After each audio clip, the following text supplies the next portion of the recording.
You're thinking about changing your oil in your outboard or stern drive motor, and you're wondering whether to go with the regular stuff or go with synthetic. One costs less, but the other claims to protect your engine better. So which one should you choose? Well, ever since I was a child, I was always one to ask why. Kind of drove my mom nuts. In this case, before deciding whether or not to spend more on synthetic oil, I needed to know why it was better in order to make an informed value decision. So that's what we're going to talk about here today. In this video, I'll explain how mineral and synthetic oils differ and describe the benefits and characteristics of each to help you decide which kind is right for you and your boat. Before we get into the mineral versus synthetic oil discussion, let's take a second to understand why oil matters, especially in marine engines. Marine oil has at least 4 key functions. First is lubrication. It keeps all the moving parts inside your engine sliding smoothly instead of grinding against each other and wearing down.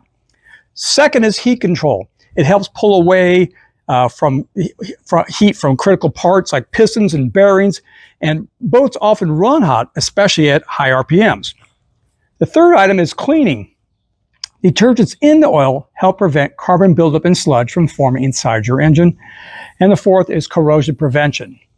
Marine oil is formulated with special additives to fight rust, which is especially important if you're boating in salt water or leaving your boat in storage for months. So yeah, it's a lot more than just lubrication.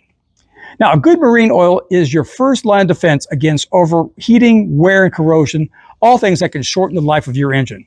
It is also important to note that the specifications of oil designed for boats is different than that used in automobiles.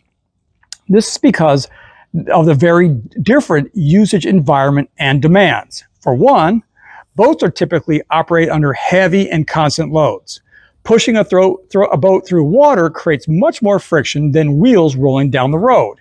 It'd be like a truck pushing a plow through the snow. Also, when was the last time you got in your vehicle and floored it for more than a minute? Well, unless you're a bank robber or have an affinity for your local law enforcement officer, you probably don't do that very often. But with boats, running at high RPMs is fairly common. Plus the fact that boats operate in a high humidity and sometimes saltwater environment, or are not used for long periods of time, which mean that they may need special additives to protect against corrosion. For these reasons, you should only use an oil that is specifically designed for marine use.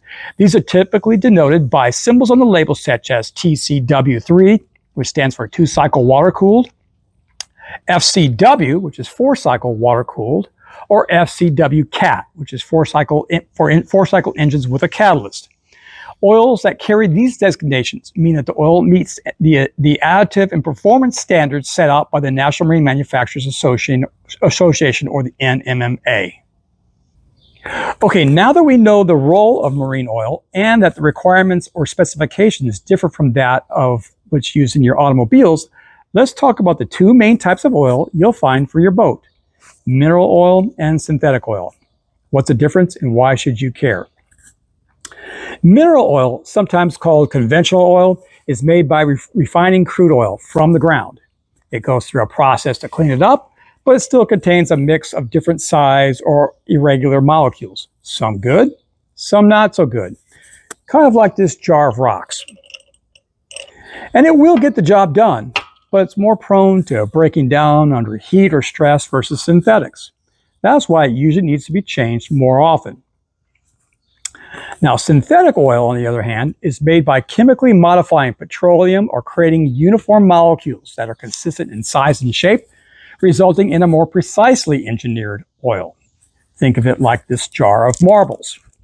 Each one is just like the other, and so they will move around and flow more easily and more consistently with less friction. Of course, there's also a third option, which is synthetic blends. These combine, are a mixture of synthetic and mineral oil to give you some of the protection of a synthetic oil, but without the price tag of 100% synthetic. While all 3 will lubricate your engine, synthetic oils and synthetic blends give you engineered consistency, and that impacts how the oil performs and how well it holds up over time. So now that you know the differences, let's talk about some of the specific benefits that synthetic oils provide for boaters. The first benefit is better cold starts. Synthetic oils flow better in cold temperatures. So when you fire up your boat after it's been sitting overnight or all winter, synthetic circulates more quickly and easily, protecting your engine parts right away. If the oil is too thick when you first start your engine, it might not quickly seep into all the narrow passageways, resulting in greater friction and wear. That is why when you first start your motor, you should always let it warm up slowly before you jump on it. A second benefit is superior high temperature stability.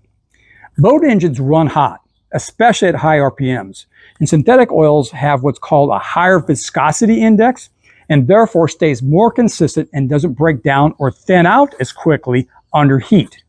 That means more consistent lubrication and better protection when your engine is working its hardest. A third benefit is reduced friction. Because the synthetic oil molecules are more consistent in shape and size, they will slide over each other more smoothly. This results in less friction, which translates to reduced heat, less wear, and greater operating efficiency. And the final benefit is longer oil life. If you have ever used synthetic oils in your vehicles, you know that you can go longer between oil changes.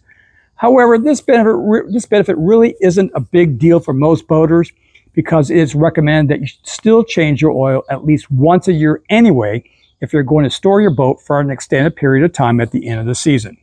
But altogether, these benefits mean that if you use synthetic oil, your engine should operate more smoothly, efficiently, and result in reduced wear and longer engine life. Of course, the extent of these benefits will depend in part on whether you're using a full synthetic or a synthetic blend. Unfortunately, manufacturers typically don't tell you how much of their blend is mineral oil versus synthetic. However, it's likely in a 10 to 13% being synthetic.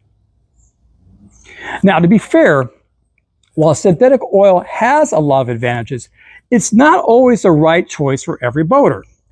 For one, it's higher cost.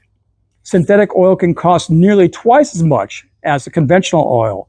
And if you don't put many hours on your boat or you're on a tight budget, it might not be worth it to you. Second is it may be overkill for smaller engines or engines that are lightly used, in which case the engine might not be stressed or used often enough to see much benefit from synthetic oil. And then finally, synthetic oil might not be compatible with older engine seals. Some older engines, particularly those from the carbureted era, may have seals that don't play well with synthetic. It's rare today, but you should definitely check your owner's manual. So just to wrap up here, synthetic oil does offer a number of key benefits over mineral oil, but do you always need to use it? Not necessarily. The real key is understanding how you use your boat, what your engine demands, and how much value you place on long-term protection versus short-term savings. I would say that you should lean towards synthetic oil or at least a synthetic blend if you have a larger engine, say 150 horsepower or above. You expect to operate at high speeds or high loads for an extended period of time, such as pulling a tuber.